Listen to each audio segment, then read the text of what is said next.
Magandang araw po mga giliw naming tagapakinig. Narito ang kasaysayan ng isang pilyong bata. Siya ay si BJ. Dalawa lang po kaming magkapatid ni Kuya Sandy. Siyempre, akong bunso.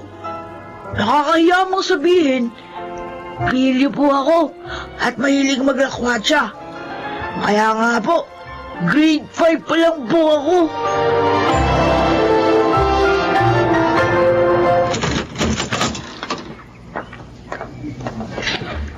Bakit ngayon ka lang, BJ, ha? Ano po eh? Nalibang ako sa pakipagkwentuhan kay Dodong, Nay. Sinungaling kang bata ka, ha? Hindi po. Totoo po yung sinasabi ko. Nagpunta rito kanina si Dodong. Hinahanap ka. Tay, palo ka na naman, BJ. Saan mo dinala ang pera ko, ha? Pera nyo? Ay, hindi ko po alam yun. Aminin mo na, BJ, para hindi ka masinturon sa akin, ha? Teka naman po, hindi ko kinuha yung pera nyo eh. Ayaw mo umaming bata ka, ha? Ano, hindi ka aamin, ha? Saan mo dinala yung pera ko, ha? Saan? Saan mo dinala? Hindi ko naman talaga kinukuha yung pera nyo eh. Nagsisinungaling ka pang bata ka. Dalawa lang tayong nandito sa bahay. Nung lumabas ka, nawala ang pera sa pitaka ko. Saan ka galing, ha? Saan ka galing? Tama na po na. Bakit matagal kang nawala? Tama na, Rico.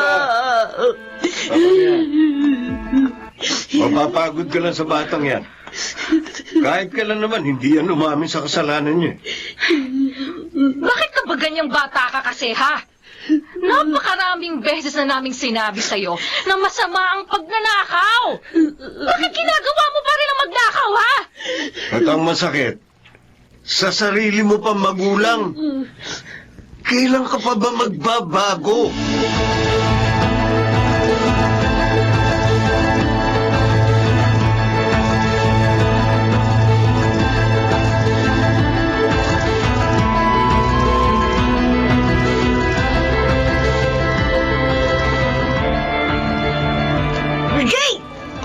Andito ko lang pala sa ilalim ng punong mangga eh.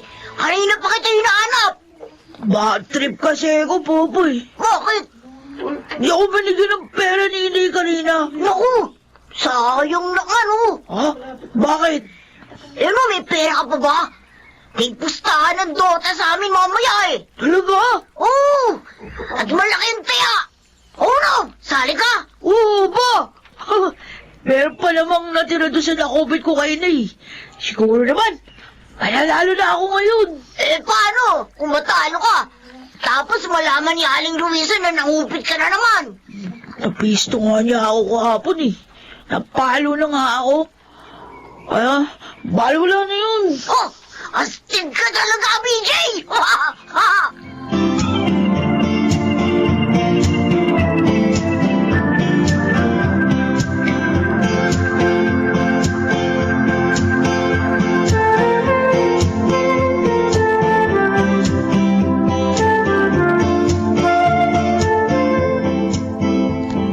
Luisa, di ba kanina pa ang labasan ni na BJ sa eskwela? Ba't gabi na wala pa siya? Gabi na. Ay, malamang naglalaro na naman kung saan ang batang yun, Bembol. Talagang batang yun, oh. Ang tikas ng ulo. Ang hilig sa lakwasa kahit bata pa. Tama kayo, Itay. Nakausap ko nga yung dalawang kaklase niya eh. Sabi nila, 3 days na raw na hindi pumapasok si BJ. Ano?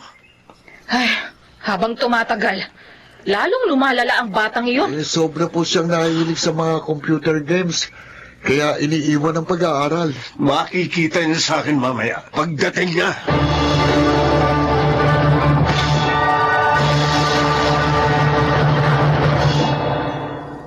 Ay, awawa na kayo. Ang sakit na rin tuhod ko sa pagluhod dito sa asin. Kawit na rin ako yung mga kamay ko sa pagdipa. Hayaan niyo lang siya, Tay. Dapat matuto talaga siya ng leksyon. Oh. Mag-consult dyan! Di lang naman tuhod siya kamay ko masakit eh. Pati nga po Dahil sa pagsinturon sa akin dito. Kulang pa yan. Sa dami ng kasalanan mo. Nangungupit ka na nga sa amin ng nanay mo. Pati pag-aaral mo, pinababayaan mo pa. Pinapasok naman po ako eh. Pumapasok ka nga pero hindi naman sa eskwelahan kundi sa computer shop. Ay, di Oh. totoo yan, Kuya Sandy! Oo. Gusto mo na talaga ako lalo paano na dito eh. Loko ka pala eh. Dalawang kaklase mo nagsumbong sa akin. Pinuntahan ko na rin ang advisor mo. Kala nga niya may sakit ka eh, kaya ka absent. Oh. Wala. Ano? Narinig mo ang sinabi ng kuya mo. Magsisinungaling ka pa? Ha? Gusto mo kausapin ko pa teacher mo? Hindi na po, tay. Takot lang yun. Sorry na po. Hindi na po mauulit yun. Promise po. Hindi na po ako mauupit. At saka magpapabaya sa mag-aaral ko. Siguruhin mo na gagawin mo sinabi mo, BJ. At sana naman tandaan mo. Pinag-aaral ka namin para magkaroon ka ng magandang kinabukasan. Huwag mo naman sayangin ang pagkakataong ito.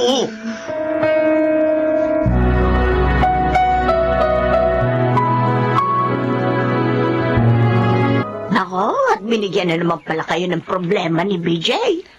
Sinabi mo pa, Nay. Napakalayo talaga ng batang yun kay Sandy.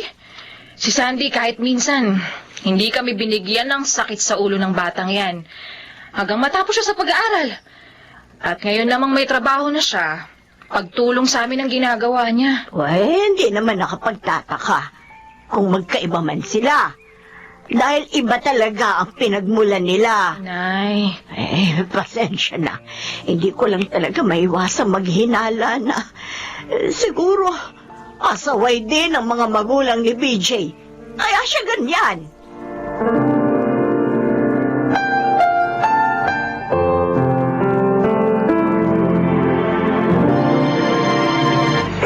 Kung sumasakit ang tiyan mo, pre, magpahinga ka na muna dito sa terminal. Mamaya mo na ipasada uli yung jeep mo, ba? Mabuti pa nga, Estong. Baka madisgrasya lang ako. Memol, hindi kaya siya lang katapat niyan. Baka gusto mo lang magbawas. Hindi, iba talaga eh. Iba pagsakit ng tiyan ko. Ay, naka. Uy, nga pala. Nakita ko yung bunso mo, ha? Ha? Naroon sa pinakabagong computer shop dito sa lugar natin. Hindi pala niya tinupad ang pinangako niya. Hindi na naman siya pumasok. Memol, huwag ka sana magalit, ha?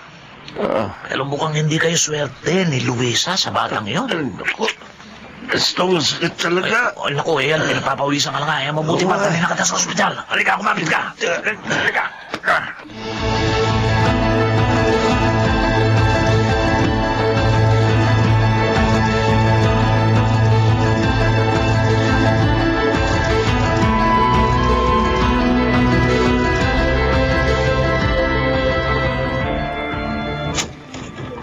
Uy, naku, Luisa, mabuti narito ka.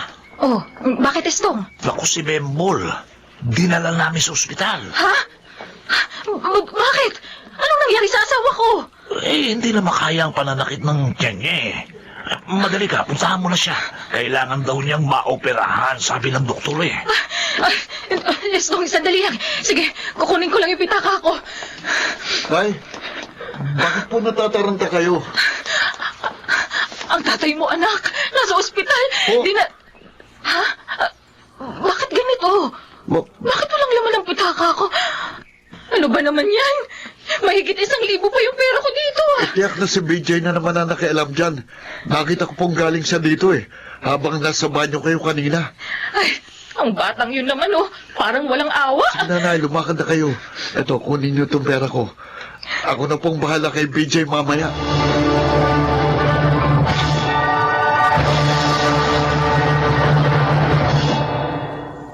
Asar! Talo na naman kami sa ML. Kasi naman, ang tanga ng mga kagrupo ko, babagal. Tapos, natalo din ako sa solo competition na sinalihan ko sa ML. Banas talaga, oh. Ay, nandito na pala ako sa amin. Sigurado, alam na ni inay na nawawala yung pera niya. Siguradong palo na naman ako. Bahala na nga. Lilipas din naman yun. Papasok na ako. Ay! Walang yaka, BJ! Bakit ka ba nanonunto ako yung Sandy? Wala naman akong kasalanan sa iyo ah. Bakit kinuha mo na naman ang pera ni Nay? Bakit? Ay, kuya! Narito na tayo! Hindi ka makakapagkaila. Nakita kita sa isang malaking computer shop. Lumalaban kayo ng pustahan doon. Kuya! Dahil sa ginawa mo, muntik nang walang ipamasay si Inay papunta sa Itay doon sa ospital. Ha? Nasa ospital si Itay? Oo! Mabuti na lang may pera ako. Ibinigay ko yung kay Inay. Bakit ano nangyari sa Hindi ko pa alam. BJ, bakit ka ba nagkakaganyan? Dapat nga nagpapakatino ka eh. Dahil ampun ka lang ni Nanay Luis at Tatay Bembol. Ha? Hindi. Hindi totoo sinasabi mo. Totoo yun. Hindi ako ampun! Ayoko sanang sabihin sa'yo. Pero sobra ka na eh. Hindi lang ikaw ang ampon. Tayong dalawa. Pero ang kaibahan natin, nagpapakatino ako. Hindi ko sinusuwag ang mga kumupkup sa atin.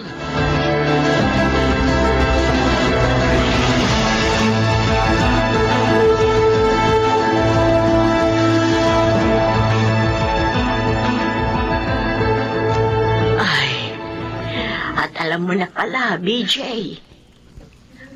Kung gayon, totoo po yun, Lola Clara. Oo, totoo. 6 na taon si Sandy nang ampunin siya ni Bembol at Luisa. At makalipas ang 3 taon, ikaw naman ang inampun nila. 1 taon ka lamang noon. Bakit di nila sinabi agad sa akin yun?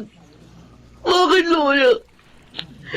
Dahil mahal nila kayo. At wala sa plano nila na sabihin pa ang lihim na ito. Lalo na sa'yo. Mahal na mahal ka ng iyong tatay, Bembol. Ginawa kang ang junior ng aking anak. Nakakahiya mo pala ako, Lola Clara. Nakakahiya. DJ, ampon ka man o hindi. Mali pa rin. Nakupitan mo o nakawan mo ang iyong mga magulang. Pero may pagkakataon ka pa. Humingi ka ng tawad kina Bembol. At PJ, magbago ka na.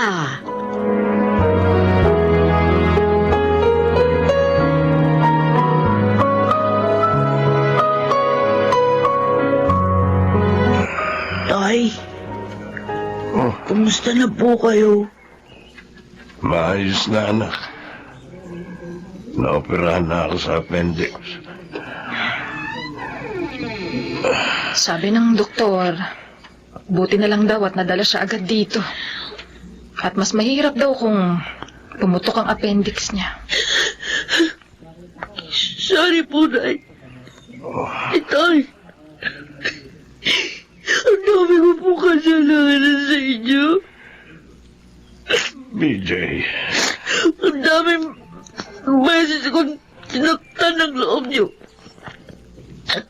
Ang daming hirap at pagod niyo sinayang ko. Dahil naloko ako sa mga computer game. BJ, anak. Pero, pangako po talaga. Mula ngayon, magbabago na ako. Hindi ko nasasayangin yung mga pagsisikap niyo para makapag-aral ako. At maraming salamat po sa pagkubkub niya sa akin.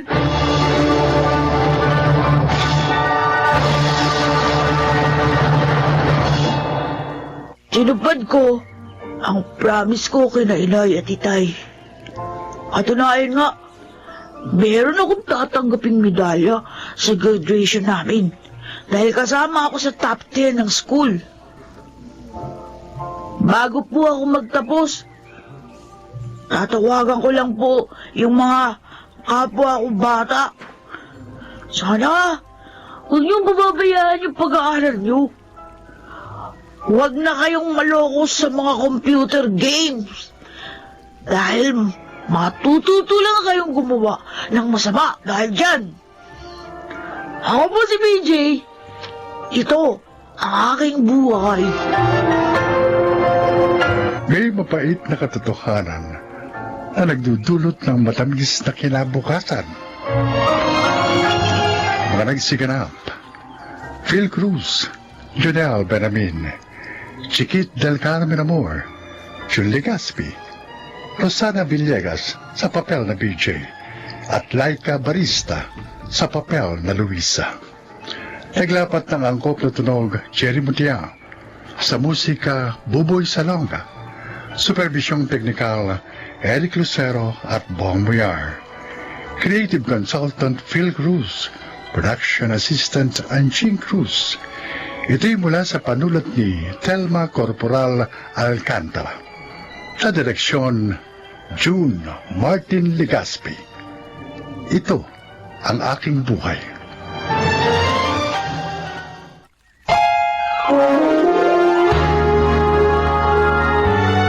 Kauna-unahan sa Pilipinas. Manila Broadcasting Company.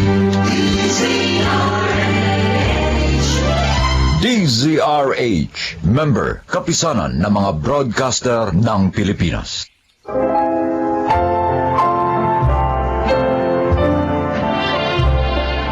Magandang araw po mga kaibigan. Maririnig natin ang kwento ng isang babae at ng kanyang matalik na kaibigang naging mortal niyang kaaway.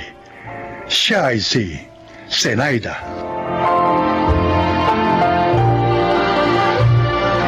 Mahirap maging mortal na kaaway ang matalik mong kaibigan. Bakit? Dahil kayang-kaya niyong siraan ang isa't isa. Lalo na at pareho niyong alam ang halos lahat ng sikreto ng bawat isa. Yan ang natutuhan ko sa mahabang panahong pagiging magkaaway namin ng dati kong best friend. Sino na naman ang nagsigarito sa likod bahay? Ngayon pa talaga, ha? Papunta pa naman dito sa direksyon ng bahay namin ng hangin. Puno na ng usok ang bahay, ah! Zenaida! Hoy! Ikaw na naman ang may gagagawa nito, ano, Zenaida? Hoy, Rufina. Tulog ang apo ko, ha? Huwag kang maingay. Kung ayaw mong hagisan kita nitong baga. Aba, at ikaw pa itong matapang dyan, ha? Kung hindi ka nagsigarito, tahimik sana tayo. At anong gusto mo? Itambak ko ng itambak ang mga basura namin dito hanggang sa maging parang payatas na itong bakuran ko? Di sana sininggihan mo na rin yung sarili mo. Kasi basura ka rin naman. Ah, ganon. Ma! Ma!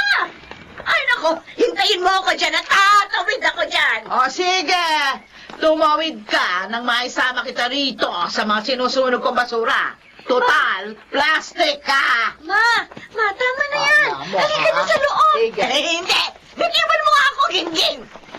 Tayo na sa loob.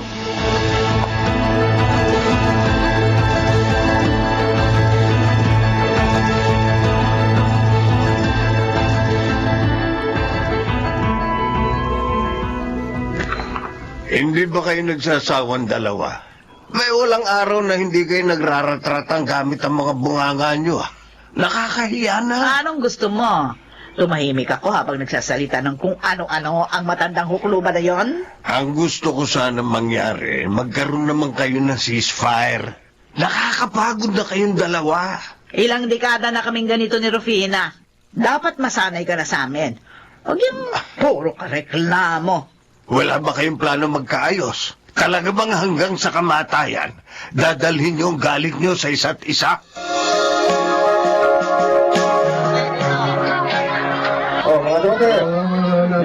Oh, ibigay ko na sa itong lahat ng isdang ito, ha, Ging? 200 na lang ito para makauwi na ako. Talaga, Banjo? Oo. Oo, sige. Hindi ko yan tatanggihan. At saka, pauwi ka na ba? Ha? Sumabay ka na sa tricycle ko. Ay, oo. Pero, teka lang, bibili muna ako ng pansahog dito. Okay, sige. Total, magliligpit pa naman ako. Hintayin kita, ha? Sige, Banjo. Pero doon lang kita sa may papasok sa atin ibababa, ha? Makakagalitan na naman ako ni Mama kapag nalamang pinasakay kita, eh. Oo, ayos lang. Naiintindihan kita. Bakit naman kasi ang ayaw ng mga nanay natin? Naipasa pa sa ating mga anak nila, eh. Ay, nako. Ang mainam pa, Banjo. Sa paningin lang naman talaga tayo hindi nagpapansinan eh. Kapag hindi naman sila nakatingin, magkakaibigan naman tayo, di ba? Sabagay nga, tama ka. O sige, bibili muna ako ng gulay. O sige, ho. Hihintayin kita rito.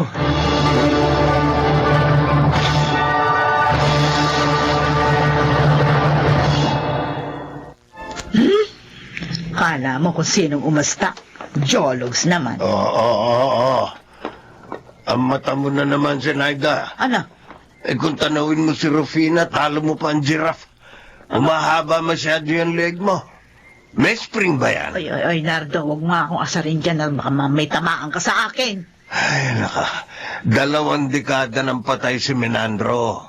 Yung lalaking pinag-awayan nyo.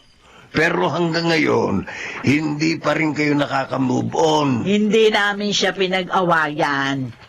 Inagaw siya sa akin ni Rufina. Oh, kung hindi niya inagaw sa iyo si Menandro, di balo ka na sana ngayon. Ay, hindi siya mamamatay ng maaga kung ako ang napangasawa niya. Uy. Baka nakakalimutan mong asawa mo ang kaharap mo. O, bakit?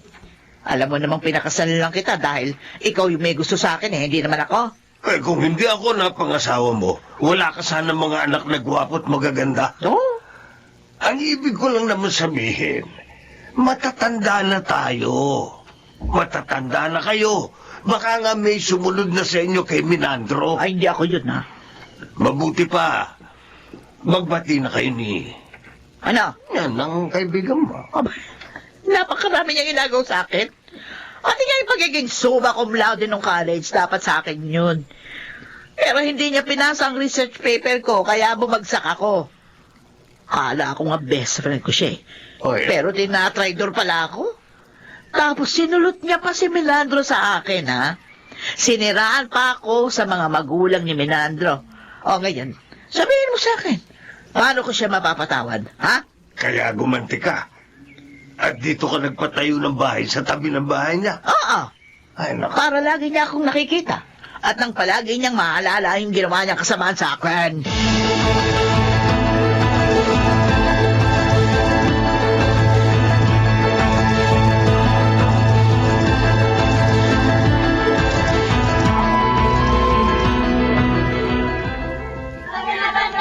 Oh, isang piling na lang itong saging. Bilhin nyo na. Akin na ito! Oh. Akin! Ba ito? Ako na nakahawak dito. Anong ikaw? Tingnan mo nga, dalawang kamay ko nakahawak sa saging. Oh, Rufina, Sanaida. Bitiwan nyo saging malalabog eh. Baka hindi ko na yan maibenta. Bibilin ko ito. Ako ang bibilin nito. Kano ba ito, Ente? 180 yan. Malalaki yan. Oo, ito, ayan, 200 yan. Keep the change. Hindi, Ente. 220. Ako na ang bibili. Hindi, Ente. Ito, 250. Nadagdagan ko na 50. Sa akin na ito. Ano ba kayong dalawa? Ano? Kung gusto nyo, pareho ng saging na yan. Teka ha, hahatiin na lang natin yan. Ay, ayoko! Hindi, kaya kong bilhin ng isang pili na ito. Kaya hindi ako papayag na may kahati. Ganon, ha? Ano ba? Bitiwan nyo nga ito! Bitiwan nyo!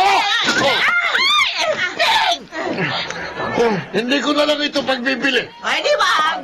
Pinagtagan na nga namin ang presyo. Ayaw mo pa? Ikaw pa nga grabyado niya, no? Ako na tuloy yung inaaway nyo ngayon. Ako naman Mula ngayon. ngayon, hindi na ako bibili ng saging sa'yo. Ako rin, hindi na ako bibili ng saging. Ano ba? Ako pa bang mali?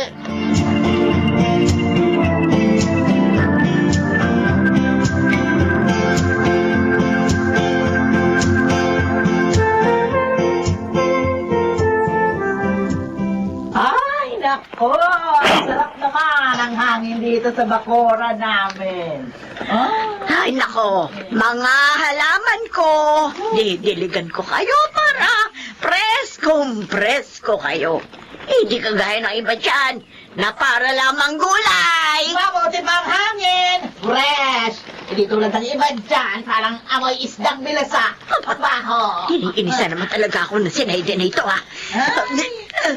Aray ko, ang dibdib ko. Bakit?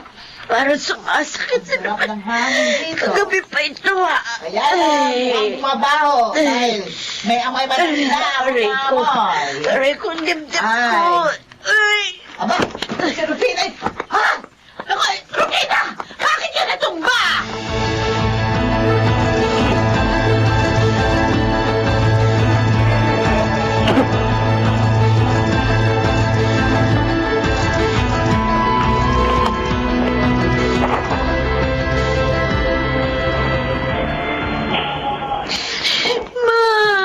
Gingging, anong sabi ng doktor?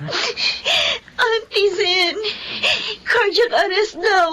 Kanina pa siya nire-revive. Atake? Sa puso? Opo. Ilang araw na nagre-reklamo si Mama na masakit ang dibdib niya. Akala ko nga kung ano lang eh. Diyos ko. Auntie, salamat po pala kasi inagapan niyo siya kanina. Kung hindi kayo humingi ng tulong, baka hindi ka agad siya naisugo dito sa ospital. Inagulat nga ako nang bigla siyang bumagsak eh. Diyos ko, sana makasurvive si Mama. Oo nga eh, magdasal natin siya. Halika, magdasal tayo.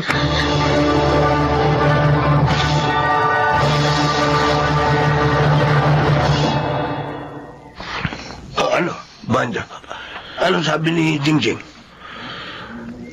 Wala na pa. Ha? Wala na si Auntie Irvina. Oh, Diyos ko. Anong sinabi mo? Patay na raw. Nagising lang daw ng isang araw at isang gabi. Pagkatapos kaninang umaga, inatake uli. Oo, patay na. Patay na si Rufina. Yan na nga ba ang sinasabi ko? Kapag matanda na, dapat maingat na sa katawan. Patay na si Rufina. Zenaida, Rufina.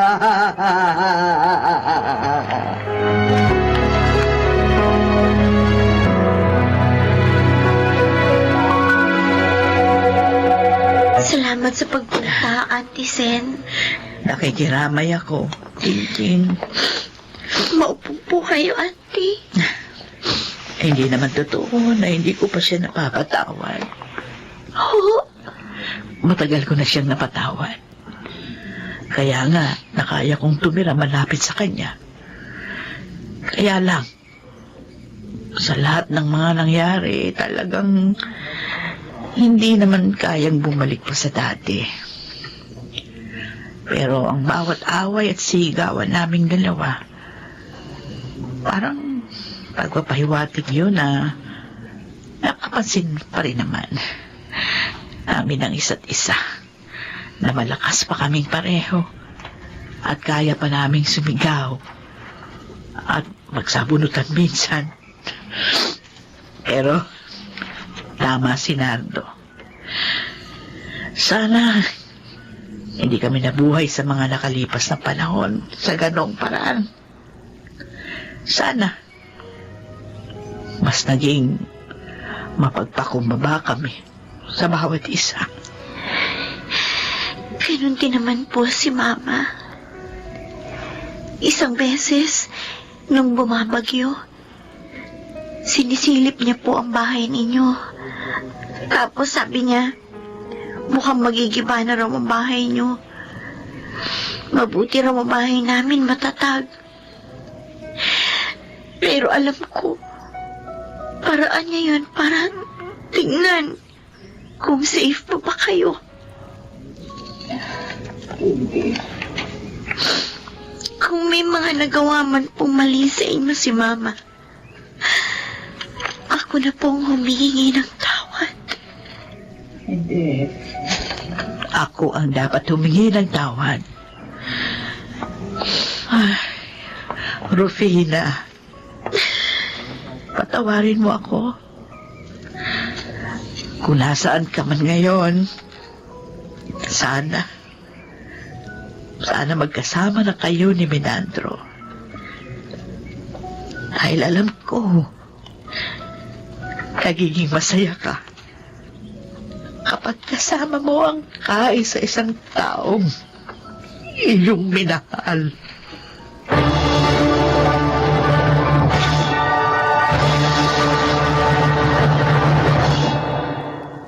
Hindi ko alam na sa ganung paraan matatapos ang kwento naming dalawa ni Rufina. May mga pagsisisi pero huli na ang lahat. Ngayon, gusto kong sabihin sa mga nakikinig na kung may mga tao mang nakasakit sa inyo, patawarin niyo na sila. Alam kong mahirap, pero wala namang masama na subukin. Masakit kung hihingi tayo ng tawad sa taong wala nang kakayahang marinig ang ating tinig. Ako si Zenaida at ito ang aking buhay. Maikli lamang ang buhay at masasayang ito kung paiirali natin ang pride. Mga nagsiganap, Chiquit del Carmen Amor, Lionel Benamin, Phil Cruz, Jun Legaspi, at Rosana Villegas sa papel na Zenaida. Naglapat ng angkop na tunog, Jenny Mutia, sa musika, Buboy Salonga, supervisyong teknikal, Eric Lucero at Bong Muyar, creative consultant, Phil Cruz, production assistant, Anching Cruz. Ito'y mula sa panulat ni Rita Labanon, sa direksyon June Martin Legaspi. Ito ang aking buhay.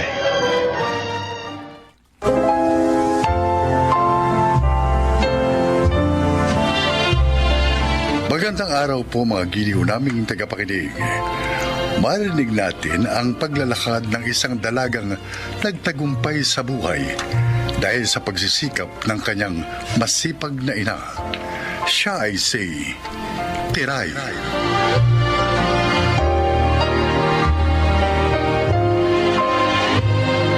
Labandera ang nanay ko pero hindi ko siya kinakahiya dahil maliban sa palaging malinis na suot kong damit, alam kong ginagawa niya ang lahat para igapang kami at mabigyan ng magandang kinabukasan. Kaya ako naman, walang ibang ginawa noong kabataan ko kundi ang ipagtanggol siya sa mga taong nagmamaliit sa kanya.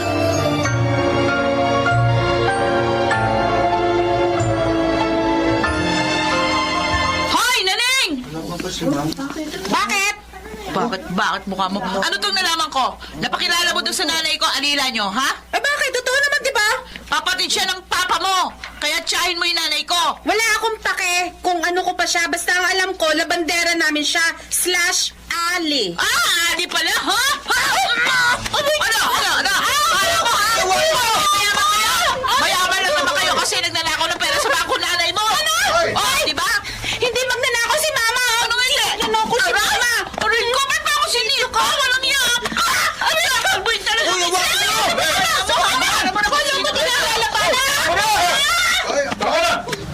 Tama na sabi!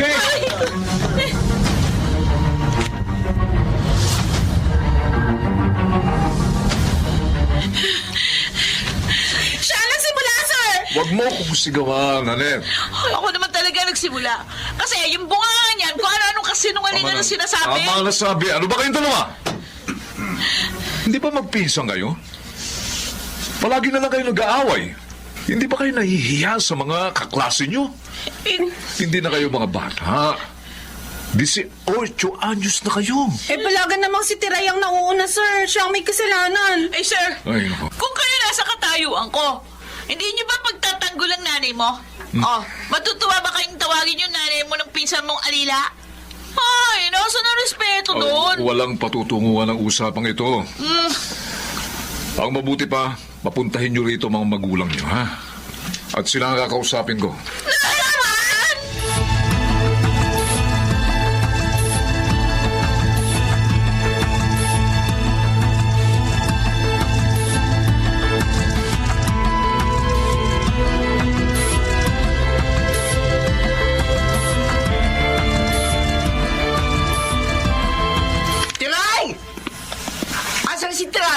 Taray!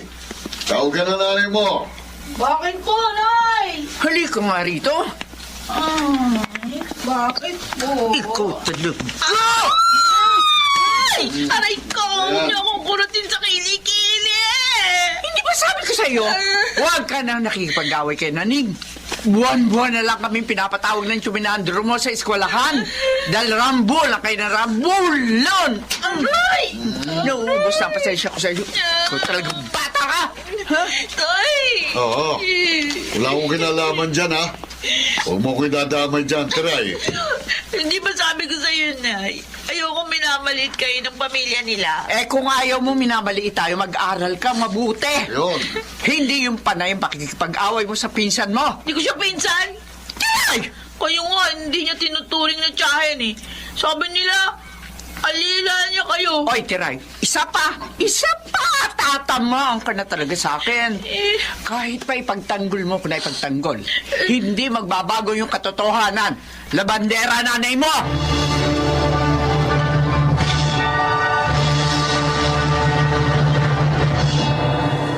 Nora, bakit nagkaganito ang mga damit ko? Eh, bakit kuya? Ay, naman dyan. Ay, sus, pasensya na kuya. Ay, akin na. Re-remedyohan ko. Abay, ayusin mo ang paglalaba. Maglalaba ka na nga lang, eh. Buti kung hindi mahal ang bili ko dyan sa mga damit ko. Branded pa naman ang mga yan. Eh, hindi na mauulit. Hindi ko naman kasi alam na nagmamansya pala yung isang damit. Magdadahilan ka pa eh. Buti hindi yung uniforme ni Jenna yung namantsan. Ayusin mo. Ba, binabayaran kita rito. Kung ganyan ka magservisyo, maghahanap na lang ako ng ibang labandera. Ikaw nga ang kinuha ko para makatulong na rin ako sa iyo. Oo na kuya, hindi na mauulit. Pasensya na.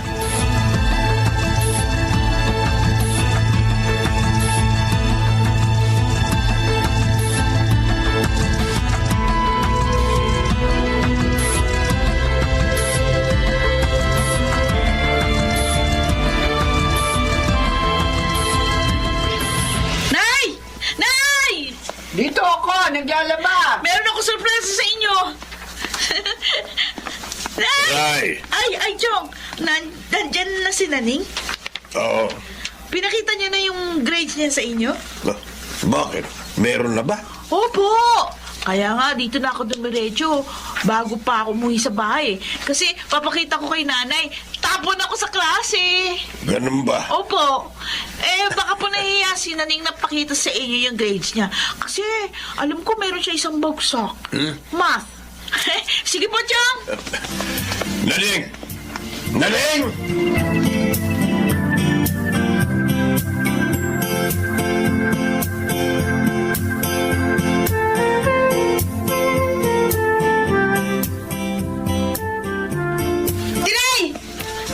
Yes? Bakit sinabi mo kay Papa na may failing grades ako, ha?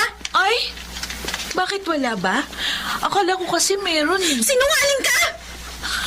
Ngayon, alam mo na ang pakiramdam kapag may sinasabi na hindi totoo tungkol sa'yo ang ibang tao? Ano, masarap pa pakiramdam mo? Taray! Ay! Nanay! Tay! Ay! Talagang, dito pa kayo sa tabi ng kalsada nagdadaldalan, ha? Magsinuwi na ka kayo! Makikita mo! Ano makikita ko, ha? Taray! Ikaw talaga! Kumaganti lang naman ako, Tay. Tsaka, gusto ko lang siyang inggitin. Kasi, kahit na labandera lang nanay ko, ako naman ang pinakamatalino sa klase namin. Sir, sorry talaga. Bigyan niyo pa ako ng extension. Nanette, nung isang buwan pa ang last submission yan. Ba't ba hindi ka nakapag-submit? Sorry po talaga. Panay ka kasi lakwatsa kasama ng mga barkada mo. Hindi naman, sir. Palagi ko namang sinasabi sa inyo na kung gusto nyo makapagtapos kayo ng pag-aaral, magsikap kayo. Abay, sayang ang pagtatrabaho ng inyong mga magulang para sa inyo. Okay, kapag hindi ka nakapag-submit bukas ng 10:00 ng umaga, ha? Wala na. Bagsak ka na. Sir! Nako, lagot ako kay Papa. Bakit? Ano yun? Ano ka dyan? Huwag mo ko tatarayan. Baka di mo alam, ako ang may pinakamataas na grade sa project na ito. At kaya kitang tulungan para makapag-submit ka bukas. At bakit mo naman ako tutulungan, Naber? Siyempre, mabait ako. Ayoko nga. Kaya ko to. Sigurado ka? Oo, kaya ko to. Sige ka. Madaling magbagong isip ko.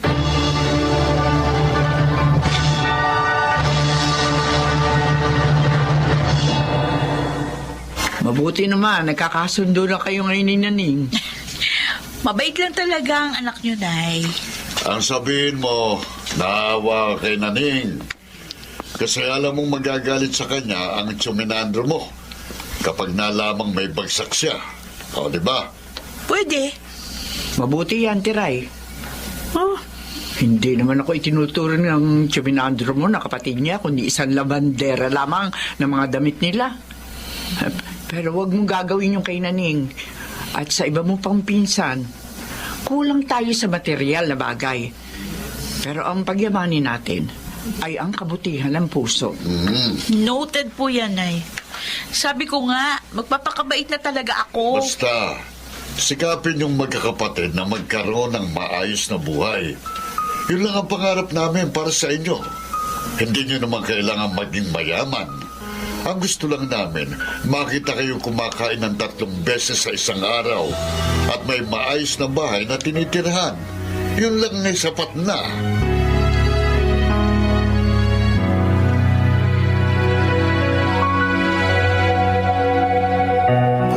Kuya, dito mo na lang ipwesto ang terasa, ha? Dito mo gawin. Ay, Chong Minandro. Mukhang malapit na matapos tong bahay niyo. Ay, opo, konting kembot pa. Ang nanay mo. Kasama po si tatay. Namimili ng ilalagay naming sofa rito. Ay, napadaan ho kayo. Ay, oo. Kasama ko ang tiyang mo. May binisita kami. Si Naning po, kumusta? Ay, yun. May asawa na. May apo na nga kami ng tiyang mo. Talaga ho? Eh, ikaw. Kailan mo bibigyan ng apo si Nora? Next question, Chong.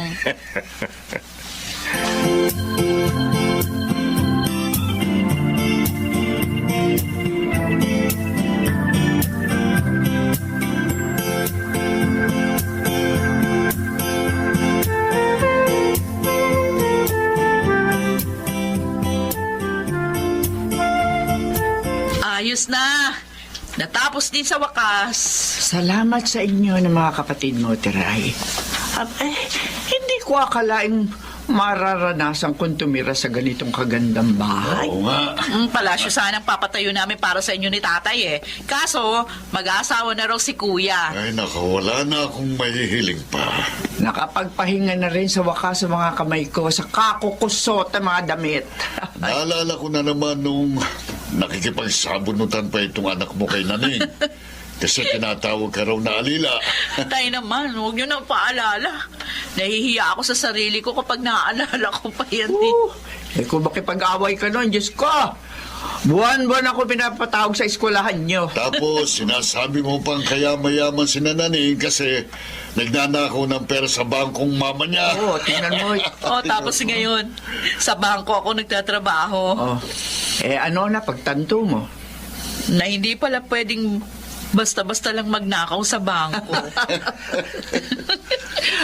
Pero nagkabati rin kayo ni Naning, di ba? Pupuntahan ko nga po siya mamaya, Nay. Binyag daw ng panganay nila, ay kinukuha akong ninang. Talaga? Oo. Ikaw, kailan ka naman magpapabinyag, Ay Tiray? naman, huwag na natin pag-usapan yan.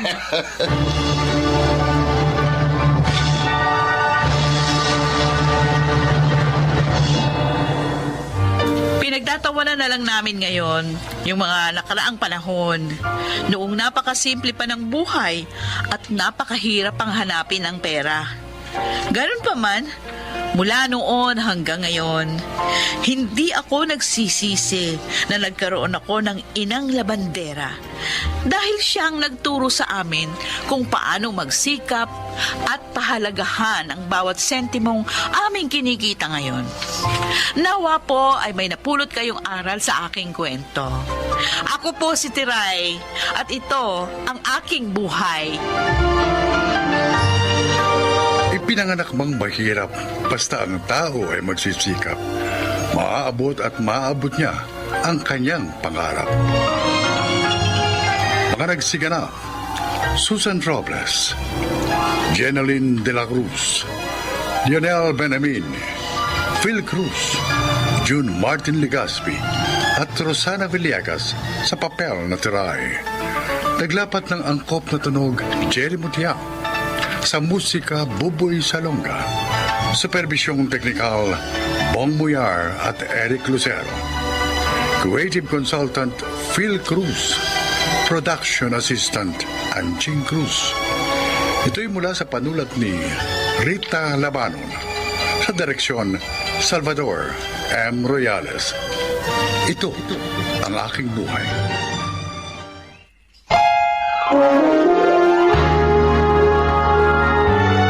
Kauna-unahan sa Pilipinas. Manila Broadcasting Company. DZRH. Member, kapisanan ng mga broadcaster ng Pilipinas.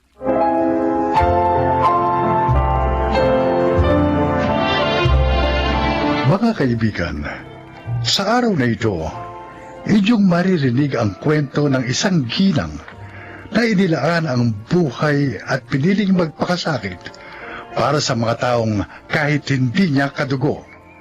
Siya ay si Loida. Magulo ang pagsasama namin ni Ador dahil sa kanyang mga bisyong nakasanayan na niya mula pa ng kanyang pagka-teenager. Siguro, ang magulong sitwasyon din sa pagitan namin ang dahilan kung bakit 2 beses akong nakunan ng magkasunod. Hanggang sa hindi na ako nagdalang tao pa. Hindi ko rin maipaliwanag kung bakit hindi ako makawala sa klase ng isang pagsasamang hayagan ko namang nakikita ang mga problema. Pero nananatili akong bulag at manhid.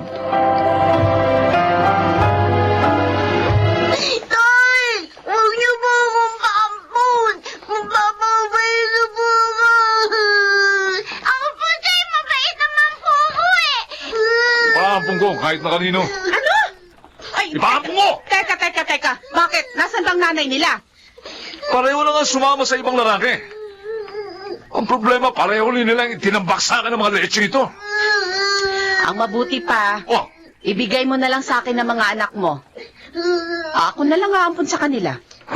o di ikaw. Sige, ikaw na. Total, mahilig ka naman magpakabayani eh. Pero itong pakatandaan mo, ha, Loida, ha? Huwag na huwag mo kong oobligahin tungkol sa mga batang yan dahil tatamaan ka sa akin. Ha? Sige.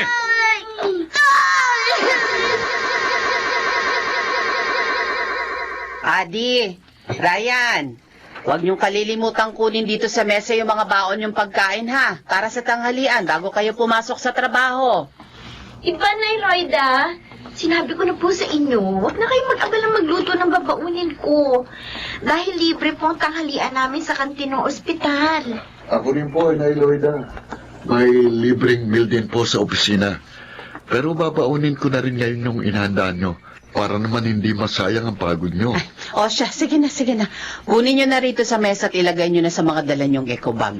Para, makapasok na kayo sa mga trabaho niyo. Tanghali na, Oo. Sige po, kukunin ko na rin po yung para sa akin. Sige po, Ay. alis na kami, Nay Loida. Teka, sandali. May ipakikiusap sana ako sa inyong dalawa. Yung kay Itay po, kung tungkol po sa kanya na naman ay pakikiusap ninyo, pasensya na po. Pero hindi ko po magagawang batiin si Itay. Sakali makasalubong ko siya sa labas, Nay Loida. Ang sa akin lang, magmano man lang sana kayo sa tatay niyo kapag nakita niyo siya sa labas. Sinubukan ko naman pong magmano minsan. Pero hindi po niya inabot ang kamay niya. Tinalikuran po ako. Kaya naisip ko, bakit pa ba ako magmamano sa kanya?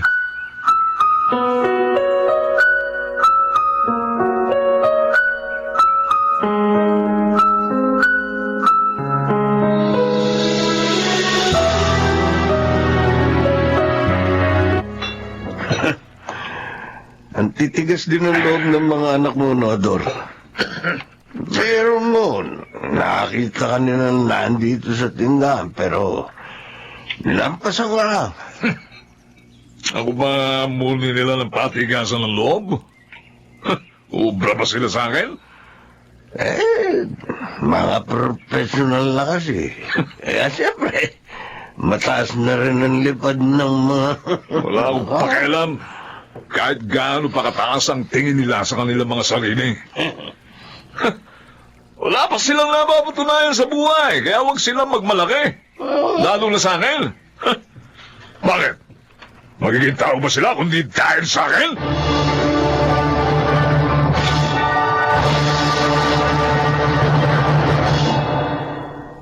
Hoy!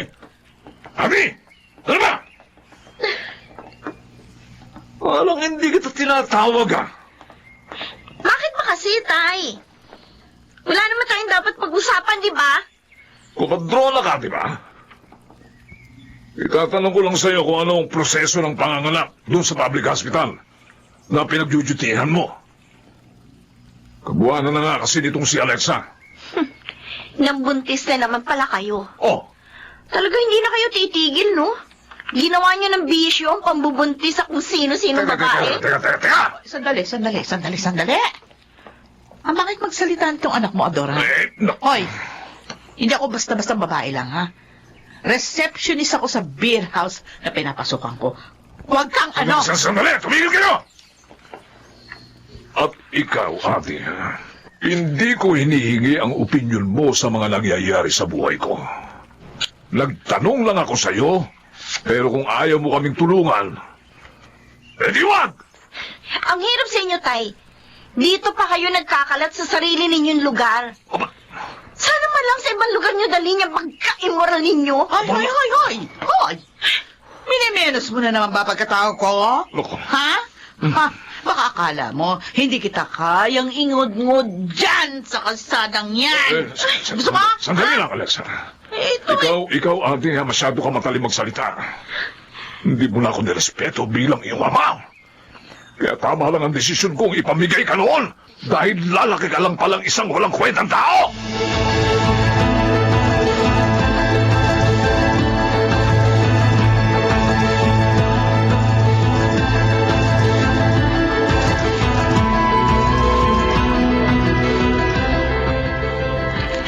Sino bang anak ang gustong pagsalitaan ng masakit ng sariling ama?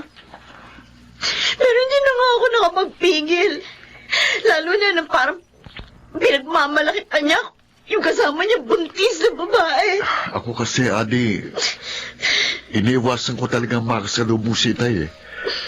Minsan kasing hindi ako nakaiwas sa kanya. Sinumbatan niya ako. Kung bakit marketing daw ang kinuha kong kurso. Kung nagpulis daw ako, baka nagkakamal na raw ako ng pera ngayon. Kung magsalita siya, parang siya nagpaaral sa atin. May gana pa siya magdikta. Samantalang wala naman siya naiambag sa pagtataguyod sa atin ni Inay Loida.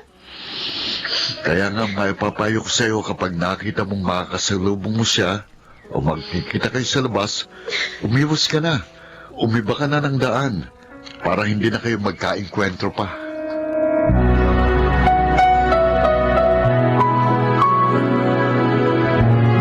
Ako naman, Ador! Hindi ka na naman ba papasada ng taxi? Abi, igugutumin mo ba kami nitong batang nasa tiyan ko? Ha? Isa pa mga anak na ako! Wala na kayong kapera-pera ni Cinco! Ano ba? Hindi ko nga kayang dali ng katawan ko.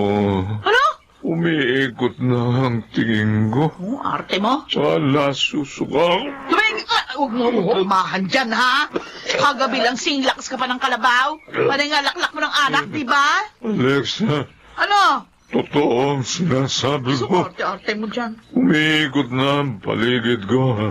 Nagdidilim na. Magdrama dyan! Ang palingin ko. Hindi ko na Ay, naku, kaya. Ay! Ador! Naku, bisit na to. Bumango ka nga dyan! Ay, hindi ka pwede mamatay!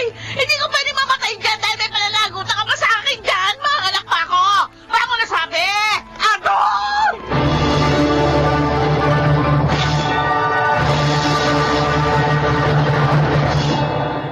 Hindi ko na kinuha ang bangkay niya. Ayoko na rin makipagtalo pa sa babaeng yun.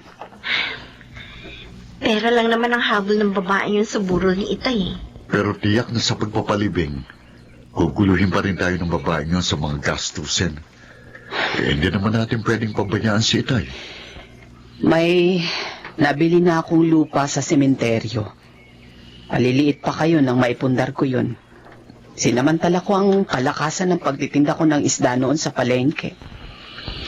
Pagkahiwalay man kami, pinaghandaan ko talaga ang ganitong mga sitwasyon sa pagtanda namin ng tatay nyo. Sa pagkamatay ni Itay, pare-pareho na tayong lumaya mula sa mga panliligalig niya. Lalo na po kayo, Nay Loida. Kayo ang unang-unang lumaya mula sa mga sakit ng loob na ipinadanas niya sa inyo.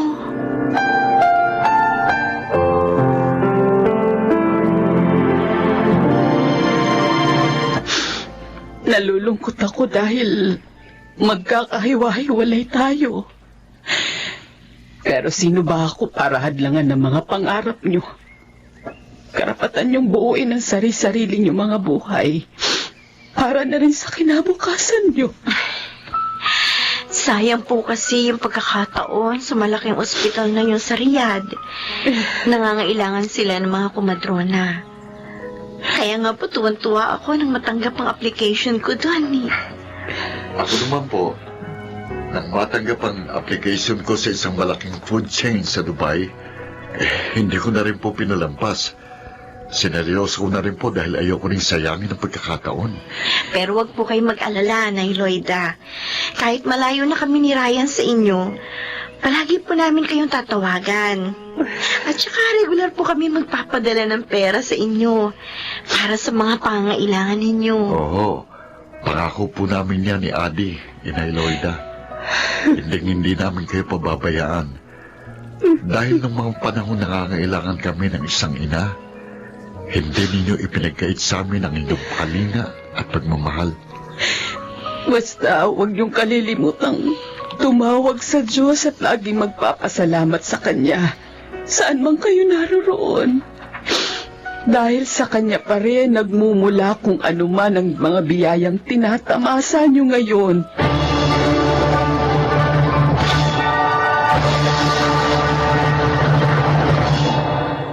Tila isang mahabang misyon sa buhay ko ang natapos. Mula sa pagsagip ko kina Adi at Ryan sa walang direksyong buhay na naranasan nila kay Ador. Hanggang sa mahabang taon ng muling pagbuo sa kanilang mga pagkatao. Mula pa rin sa mapapait na karanasan. Hindi naman ako nabigo kina Adi at Ryan. Napalaki ko silang mabubuting individual na marunong ding magbalik ng kabutihan sa kanilang kapwa. Hanggang ngayon, hindi pa rin sila nakakalimot sa kanilang pangakong saan man sila makarating, ako pa rin ang kaisa-isa nilang ina na itinuturing.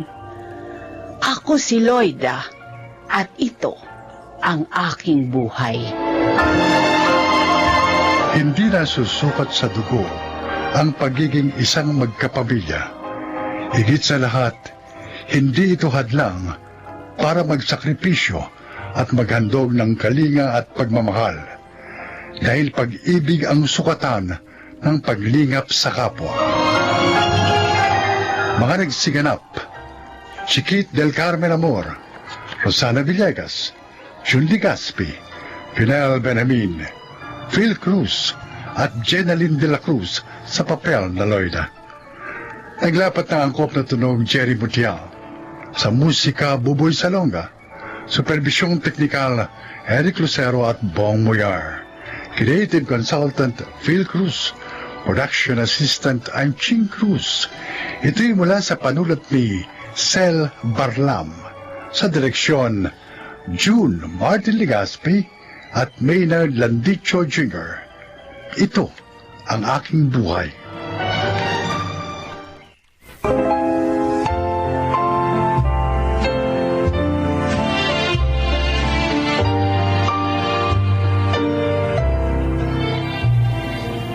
Mga Mga kaibigan, sa araw na ito, inyong maririnig ang kwento ng isang nilalang na sa huli ay natagpuan din ang matagal ng paghahanap sa kanyang sarili.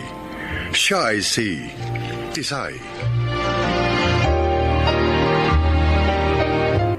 Lumaki akong pasalin-salin sa pakikitira sa mga kamag-anak at kaibigan.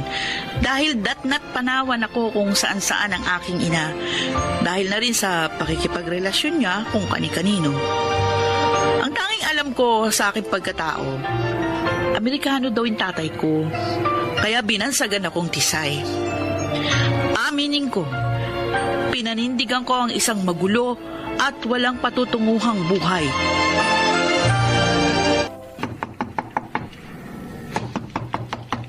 Sino ba ito kung makakatuloy? Halos magdiba na yung pinto. Sandali! Nariyan na! Hola, Chang! Oh, Tisay! Si Chang talaga, oh. Bakit naman parang nakakita kayo ng multo pagkakita sa akin? Akala nga kasi namin ni Dodi, patay ka na eh. Maisipin mo, 15 taon nang hindi ka nagpaparamdam. Pagkatapos, bigla ka na lamang susulpot nito. Teka, bago niyo ako singhalan, papasukin niyo muna ako. Ang haba ng biniyahe ko, no, hanggang dito, para lang makita ko kayo. Pagkatapos, dadaktakan niyo agad ako. Kaya ang tanong, anong masamang hangin ang nagtaboy sa iyo rito, Aber? Si Chang talaga, kung magsalita. Tahimik na nga kasi ang buhay namin ni Dodi mula nang mawala ka. Eh ngayon, kung bumalik ka lamang dito para maghasig na naman ang mga kamuritan mo, ang mabuti pa, bumalik ka na lamang sa pinanggalingan mo. Nandito na palang lahat sa mga papel na naprint mo ang mga gagastusin natin sa panganganak mo. Oo, 85,000 hanggang 90,000 pesos nga sabi ng OB-GYN ko. Ang mahalaga, Helen, makaraos ka sa panganganak mo ng mga ayos. Pati ang baby natin. Lumabas sana ng malusog.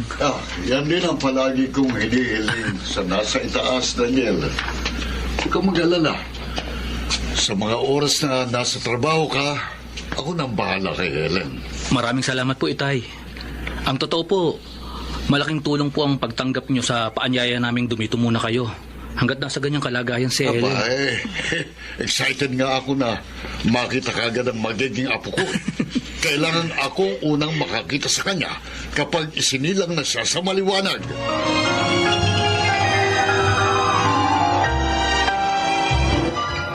Anong sabi mo, Tisay? Nagbalik ka rito para lang ituloy ang dati pa ninyong relasyon ni Daniel? Para namang hindi mo alam na wala kami naging closure ni Daniel. Nagkahiwalay kami ng ganun-ganun lang. Ha? Hangal ka ba? Ha? 15 taon na ang nakararaan. Oh. Ano man yung pinagtapusan ng relasyon nyo noon ni Daniel, yun na yun. Isa pa may asawa na yung tao. At magkakaanak na. Kaya wag mo lang guluhin ang buhay niya. O ano naman kung may asawa na siya? Mas exciting kaya yun. Lalo na kung may pangangailangan siyang hindi na ibibigay ng asawa niya. Oh. Buwisit talaga to. Gusto ko na tuloy maniwala sa sinasabi ni Inay. Ano? Na may sakit ka nga sa pag-iisip eh. Huh? Pero hanggat humihinga ka pa, pwede ba magbago ka na? Sus. Ang gulo-gulo na ng mundo. Huwag mo nang dagdagan pa ng mga bulok mong katwiran.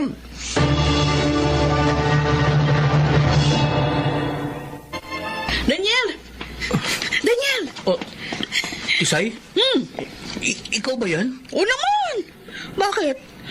May iba ba bang Tisay na kilala ka bukod sa akin? Malamang wala na nga. Teka, kumusta ka na? Mukhang lalo ka naging Tisay ah. Sinabi mo pa. O ikaw, kumusta ka rin? Heto, non-uniform personnel ako sa malapit na presinto rito sa atin. Kagagali ko nga lang sa trabaho nang makita mo ako. Papauwi na ako. Ganon? Uy, tara muna dun. Dun, chat muna tayo. Ha? Celebration ng muli natin pagkikita. Nako, tiyak na hihintay na ako ng misis ko. Kabuanan na kasi niya ngayon. Kaya kailangan palagi akong makauwi ng maaga. Sabi sa akin ni Dodi, teacher yung napangasawa mo, di ba? Oo, si Helen. O paano? Nagmamadali na ako. Teka lang, Daniel. Alam mo ba kung bakit ako nagbalik? Di ba nagkahiwalay tayo noon nang walang dahilan, nang wala ring paalaman? Pero sa loob ng 15 taon, hindi natin pagkikita at pagkakalayo, hindi ako bumitaw sa relasyon natin. Mahal na mahal pa rin kita.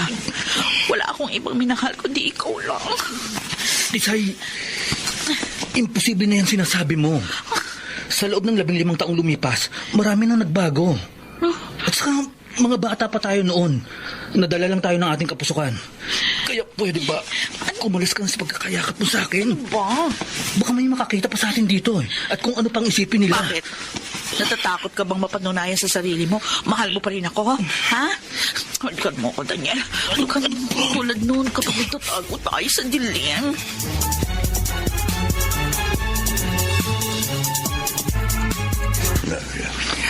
Ang akala ko nung kung hindi na sumisipot dito yan si Tisay, mawawalan na tayo ng problema sa kanya. Hanggang ngayon ba naman tumanda siya? Dalahin pa natin yung tigas ng tuktok niya? Hindi lang po tayo may problema sa kanya, Nay. Si Daniel, siya ang may mas malaking problema sa pagbabalik dito ni Tisay. Anong ibig mong sabihin? Nagbanta po si Tisay na sisirain niya ang pagsasama ni na Daniel at Helen. Kahit daw po sa anong paraan, aagawin niya si Daniel sa asawa nito. Nasisirada talaga ng ulang babae niya, no? Pati yung mga taong walang kinalaman sa pagrebelde niya sa buhay, guguluhin niya.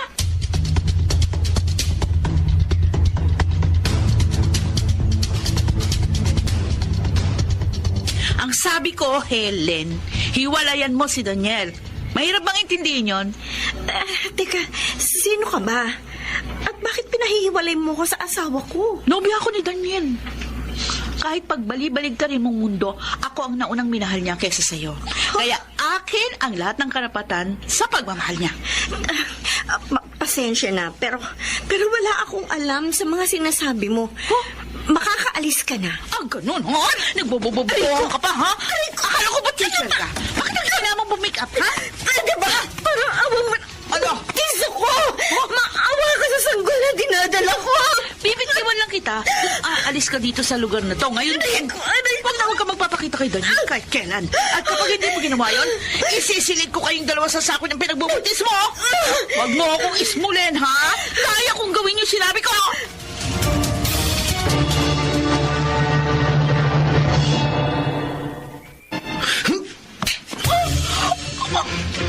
Sinambalan mo ako, Daniel? Sagad na sa buto ang kawalang hiyaan mo. Bakit pati ang asawa ko?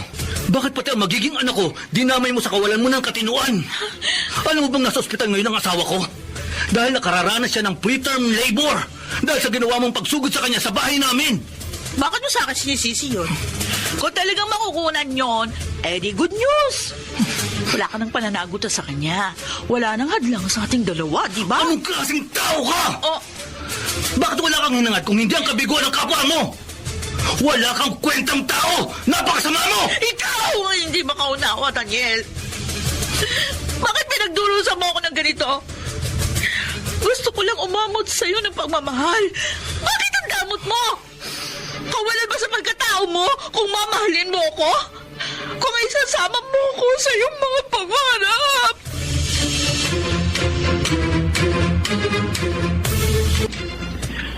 Mabuti na lang, walang masamang nangyari sa asawa ni Daniel at sa pinagbubuntis niya.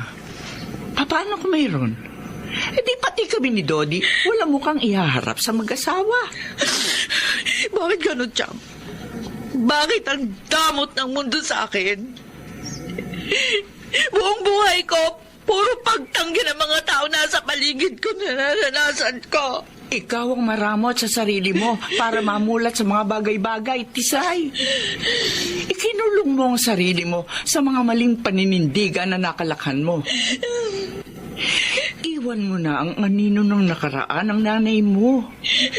Magbago ka para sa sarili mo. Lalo na sa mga tao nagmamalasakit sa iyo.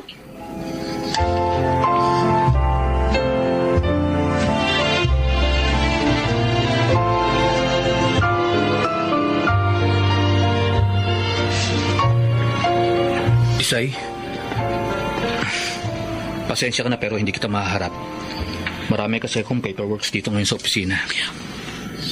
Huwag ka mag-alala. Dumaan lang ako dito para magpaalam. At para humingi na rin ng kapatawaran sa naging panggugulo ko sa buhay niyo mag-asawa. Siguro, wag mo na rin isipin yun.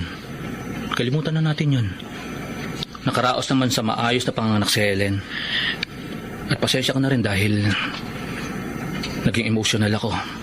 Nasaktan kita. At napagsalitaan din kita ng masakit. Kung may nangyari sa kanya, hindi ko mapapatawad sa sarili ko. Yung pangyayaring yun ang nagmulat sa akin mula sa aking mga kapangahasan. Masyado akong naging makasarili. Muli, hinihingi kong kapatawaran ninyong mag-asawa, Daniel. Hindi ko na kayo guguluhin. Kahit kailan. Ako man, Tisay, kahit pa noong nagkahiwalay tayo ng mga bata pa tayo, wala naman akong dinasal kung hindi ang mapanuto ang buhay mo. Sana sa pagkakataong ito, magkaroon ka na ng kapanatagan sa mga bagay na gusto mong tahakin. Maraming salamat, Daniel. Napakabuti mo. Sige, aalis na ako. Kailangan makaabot ako sa oras ng pag-alis ng bus papuntang Olongapo. Nag-text na nga si Inay. Hihintayin niya ako doon. Mag-iingat ka palagi. At kumusta na rin sa nanay mo? Mag-iingat kayong dalawa.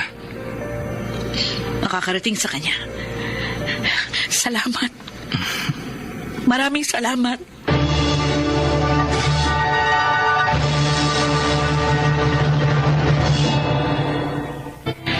Hindi ko maipaliwanag pero ang huling pag-uusap namin na yon ni Daniel ang siyang nagbigay ng tuldo para ipaglaban ko pa rin ang isang maling damdamin na ayokong pakawalan. Sa ngayon, magkasama na kaming namumuhay ni Inay dito sa Olongapo, nangungupahan sa isang maliit na kwarto, samantalang sinisino pang isang maliit na kainan. Maayos na ang lahat sa pagitan namin ni Inay. Ako si Tisay at ito ang aking buhay.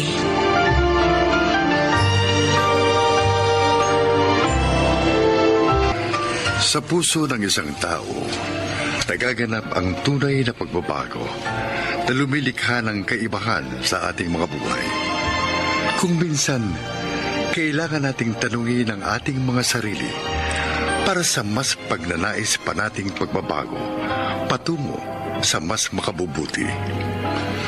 Mga nagsiganap: Susan Robles, Chiquit del Carmen Amor, Alan Ortega, Phil Cruz, Leonel Benamin at Rosana Villegas sa papel na Tisay. Naglapat ng angkop na tunog, Jerry Mutia, sa musika ni Buboy Salonga. Supervisyong teknikal nila Eric Lucero at Bong Muyar. Creative Consultant Phil Cruz. Katulong sa produksyon Anching Cruz. Sumulat ng ating kasaysayan Sel Barlam. Sa direksyon Salvador M. Reales. Ito ang aking buhay.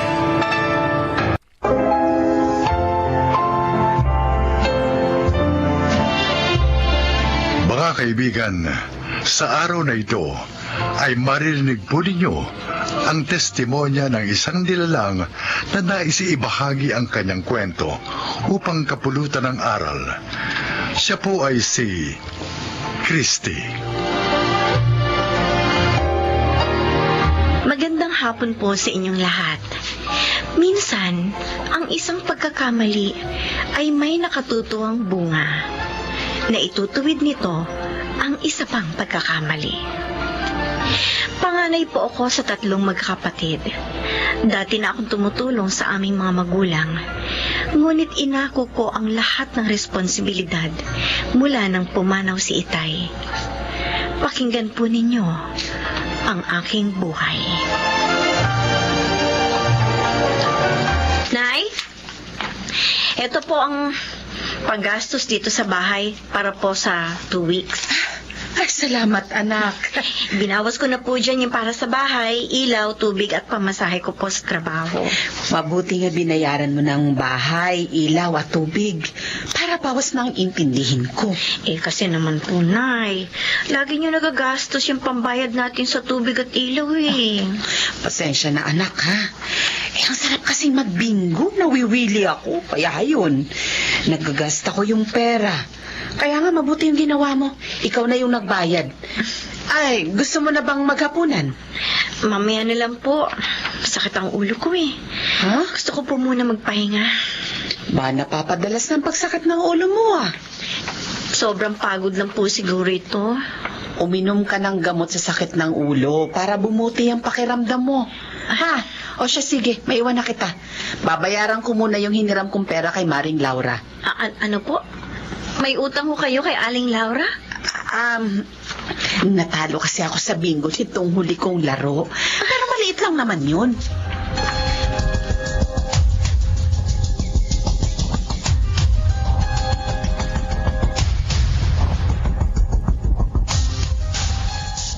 Ate, may pera ka pa ba? Oh, bakit Ralph? May sapatos akong gustong bilhin eh. Naku, baka naman mahal yun, Kuya Ralph. Hindi no, sale nga yun kaya gusto kong bilhin eh. Saka bakit ka ba nakikialam? Naawa lang ako kay Ate Christy. Ang dami niya ng pinagkakagastahan. Gagamitin ko naman sa pagpasok kong sapatos Tama eh. na, tama na yan. Baka mag-away pa kayo. Ito kasing sila ni ate. O ano? Eh, Ralph, marami ka naman sapatos na maaari mo pang magamit ah. Yung pinakahuling binili mo. Di ba last 2 months lang yon? Pero mas maganda itong kursunada kong sapatos ngayon ate. Mas matibay, kaya bigyan mo na akong pera. Sabi ko na ikaw ang nakita kong naglalakad na po. Kayo po pala, Lolo Asyong. Galing ka ba sa trabaho niyan? Opo, night shift po ako eh. Bakit ka naglalakad? Malayo pa ito sa inyo ah. Sayang din po kasi babayad ko sa tricycle eh. Alam niyo na, kailangan magtipid dahil marami pong pangailangan. Kawawa ka naman na po. Kung hindi pumanaw ang tatay nyo, hindi ka mahihirapan ng ganyan. Bakit tumigil ka sa paglakad? Sumasakit po ang ulo ko. Lolo Asyong, nahihilo po ako. Taka.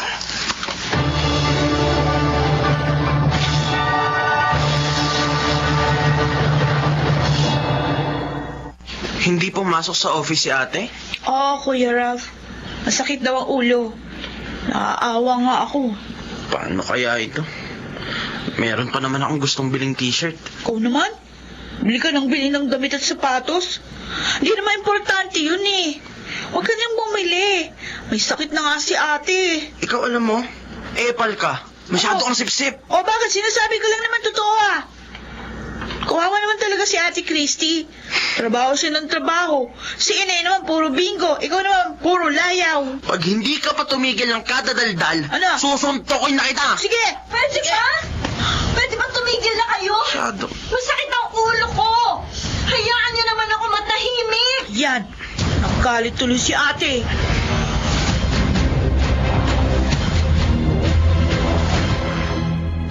Mabuti dumating ka na, Emma. Tay, kayo pala. Kanina pa kita hinihintay. Pasensya na ho. Nawili ako sa paglilibang. Paglilibang o pagbibingo? Tay, bakit parang nagagalit kayo?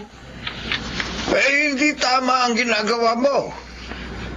Dahil sa sugal na yan, napapabayaan mo lang bahay at mga anak mo. Malalaki na po sila.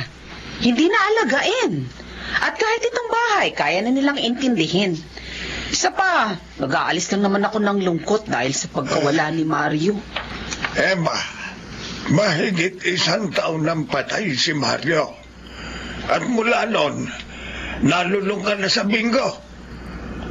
Hindi na paglilibang yan. Bisyo na yan. Hindi ka ba naaawa sa panganay mong anak? Abay, ipinapasan mo na sa kanya lahat ng responsibilidad sa inyong pamilya. Matauhan ka naman. Malakas ka pa. Matutulungan mo pa si Christy para sa kabuhayan ninyo.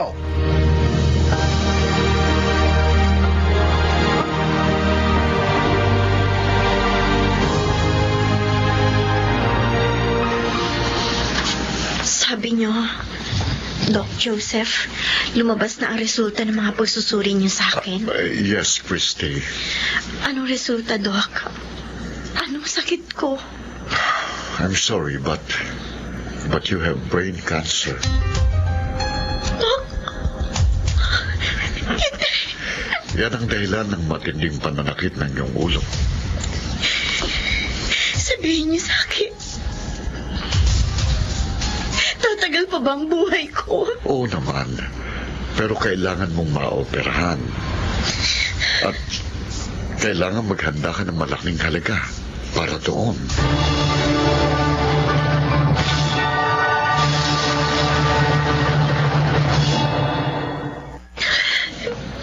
Ate Christy, bakit umiiyak ka?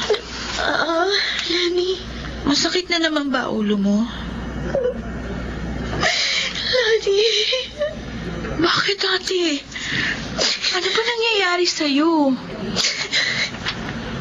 May sakit ako, Lani. Yun ang sabi ng doktor na sumuli sa akin. Oh, nagpa-check up ka na pala. O ano raw sakit mo? Brain cancer, Lani. Yun ang sakit ko. Ano? Brain cancer? Oo. Yun daw ang dahilan ng matinding pagsakit ng ulo ko at ng pagsusuka ko. Alam na ba ito ni Inay? Hindi pa. Hindi ko nga alam kung paano sasabihin ang tungkol sa sakit ko. Christy. Oh, anak ko. Ate Christy. Inay. Narinig namin ang mga sinabi mo, ate. Anak, anong sabi ng doktor? Paano magagamot ang sakit mo? Ooperahan daw po ako. At kailangan ko ng malaking halaga.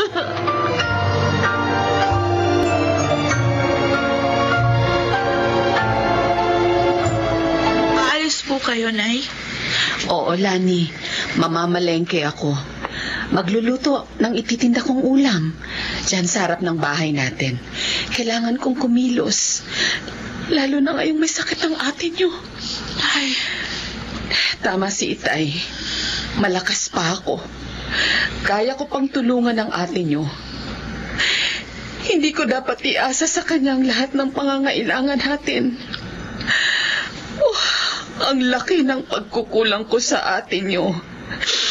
At sisikapin kong mapunan yun.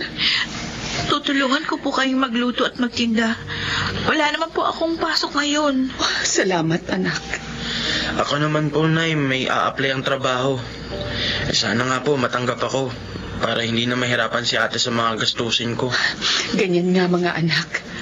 Magtulungan tayo para makaipon ang kapatid ninyo ng perang gagamitin sa kanyang pagpapagamot.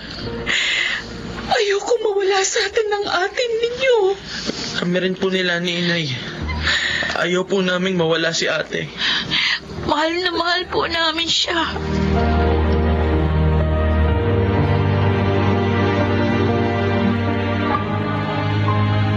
Narito na po ako, Dr. Joseph.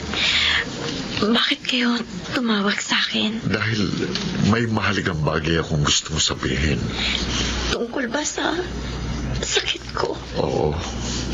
Dok, wala pa akong perang magagamit. Tumutulong kasi ako sa pamilya ko. Dahil ulila na kami sa ama. Dalawang kapatid ko pinag-aaral ko. Mag-ahanap pa po ako ng mahihiraman ko ng pera. Christy, hindi mo na kailangan gawin yon. Hindi na. Pero bakit? Dahil hindi mo kailangang operahan. Wala kang cancer. Migraine lang ang sakit mo. Ano? Pero sabi Kaya niyo... humihingi ako ng paumanhin sa'yo. nagkamaling sekretary ko ng result na ibinigay sa akin. I'm sorry. I know nabigyan ka namin ng alalahanin. Sana'y mapatawad mo kami.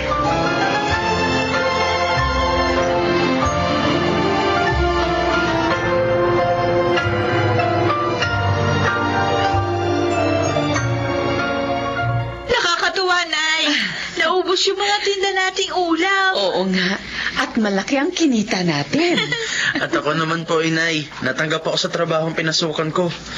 Tiyak, matutuwa si Ate Christy pag nalaman ng mga good news natin. Mabuti nga. Pasayahin natin siya.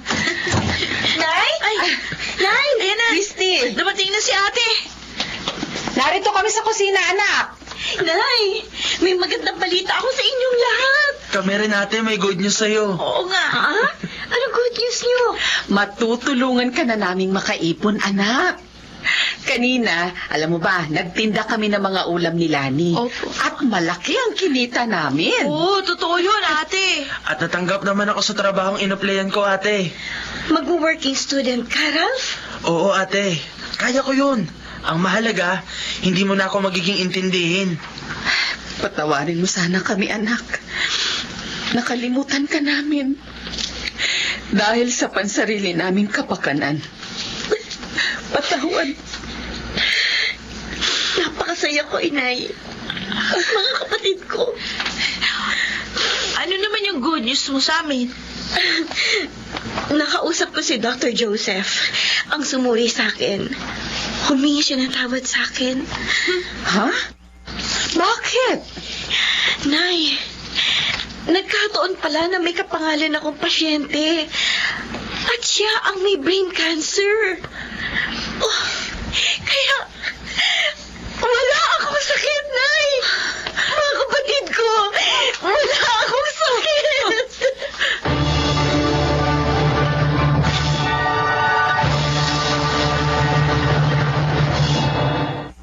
Mula noon, naging napakasaya ko na.